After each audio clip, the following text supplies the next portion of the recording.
Okay, today we are going to talk about insertion sorting. Okay, insertion sorting is one of the sorting algorithm. This performs really well when you have a smaller set of elements. Okay, in this session we are going to see big O analysis of the time complexity, and then at the end we are going to see the working code sample. Insertion sort works in the principle of inspecting each element. Take each element and then inspect, compare with other set of numbers, and then insert them into appropriate positions. This is similar to when you hold a hand of cards, right? If you have a hand of cards, how are you going to place the cards into appropriate position? So you take each card and then compare them with the other cards and then insert them into respective position. Take an example of the array of numbers 5, 2, 4, 6, 1, right? When you look at them, so these are not in a sorting order. So our goal is to sort them into ascending order, right? So the way the insertion sorting works is leave the first element, start from the second element, right? And then take the second element and then compare with the left set of numbers. So at this position we have left side only one number. So when you compare 2 and 5, right, 2 is smaller than the 5. So insert the 2 into this position, right? So that's the step number 1, right? And then next step, then we are done with 2, we are done with 5. These two are sorted after the step number 1. And then step number 2, pick up the number 4, right? And then compare with the left side numbers. So number 4, when you compare with the 5, right? So 4 is smaller than 5, so the 4 goes here, right? And then again, compare 4 with the 2, okay? So anyway, 4 is bigger than 2, so that's going to stay here. So after step number 2, then you will have a 2, 4, 5. Up to these positions are sorted, and then you have 2 more numbers to go, right? And then step number 3, pick up the number 6, and then you have 3 numbers. And then look at here, when you actually look at here, right? So at your left side, all of them are already sorted, right? All of these are already sorted. And then you pick up the number 6, and then compare number 6 with a 5, okay? And then 6 is greater than 5, so you don't have to do, so 6 is greater than 5, so 6 stays there. So you don't have to go further because these are already sorted, so 6 is greater than 5, so then 6 cannot be, smaller than any of the further numbers, so you just stop it here. So, right, that means 2, 4, 5, 6 are sorted. Now we have the last number, at the last step, we have number 1 here.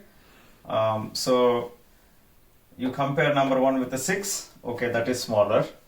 Okay, then you go further, compare number 1 with the 5, so 1 is smaller than 5. Compare 1 with the 4, it's smaller than 4. Compare 1 with the 2, it is smaller than 2, so the 1 goes here, 2, 3, 4, 5, 6. So that means we are done with all the elements comparison. Okay, so when you look at here, right, so see at each level how many comparisons we did, okay?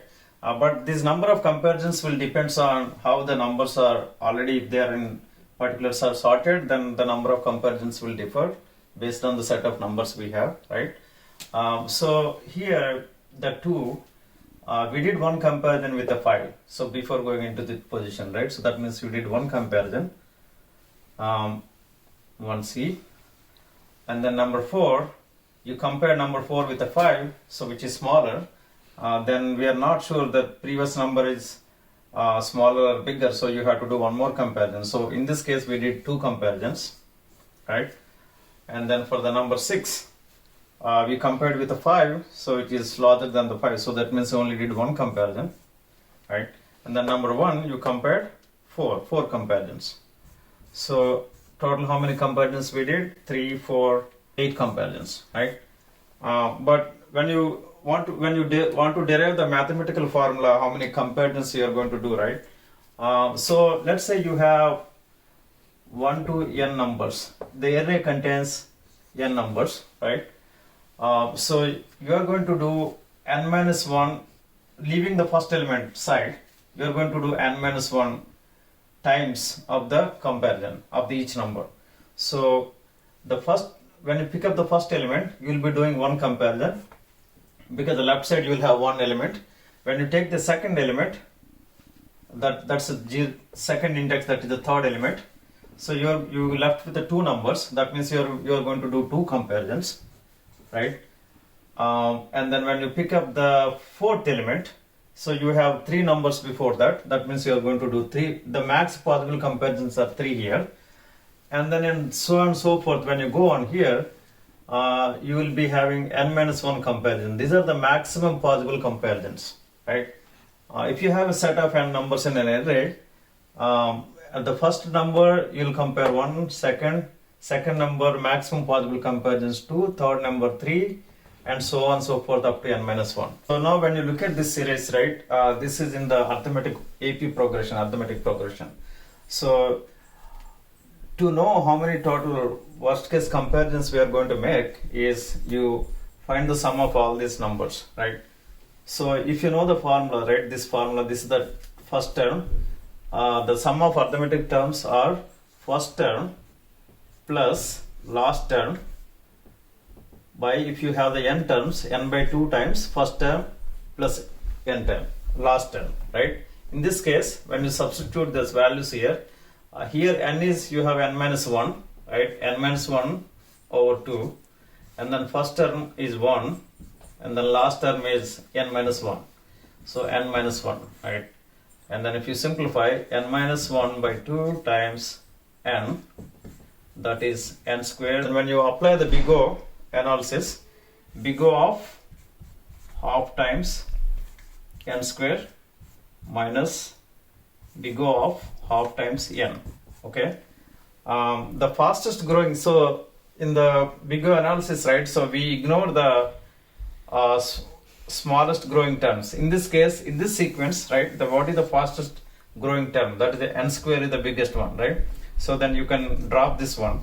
So our big O will be derived into half times n square, and then if you take out this constant, right, so ultimately you are going to get worst case big O n square, the time complexity for insertion sort.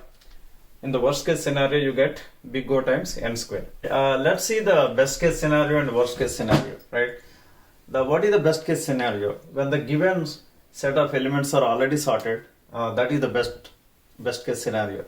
So in this case, right, so number 2, you start with the second number as usual.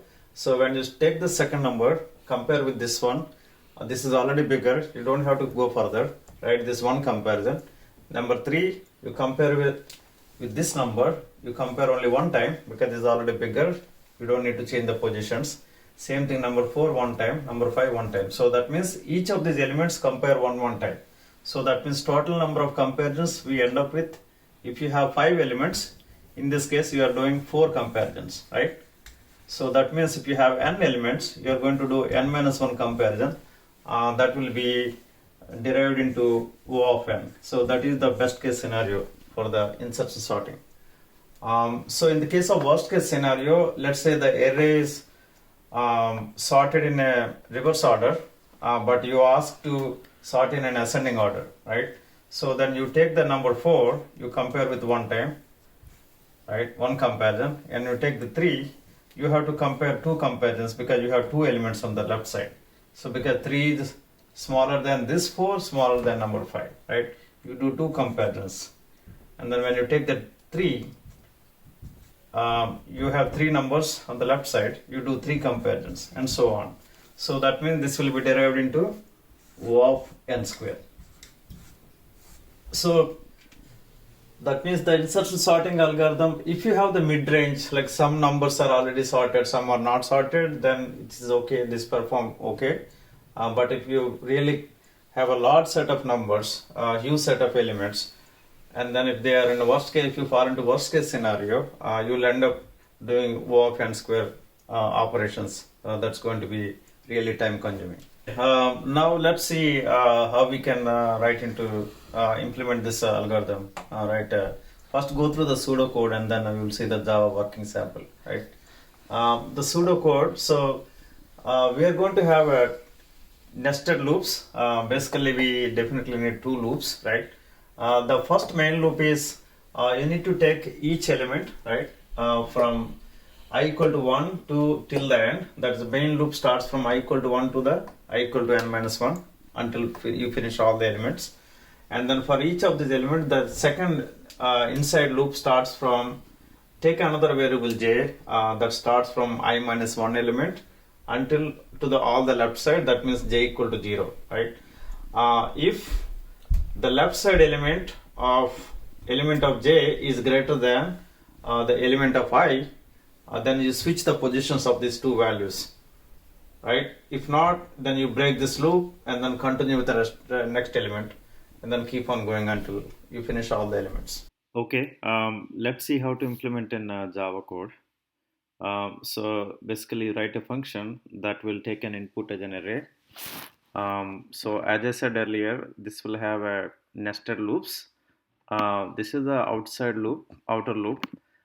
You start inspecting the item from second element onwards until you finish all the elements. This is the outer loop, right?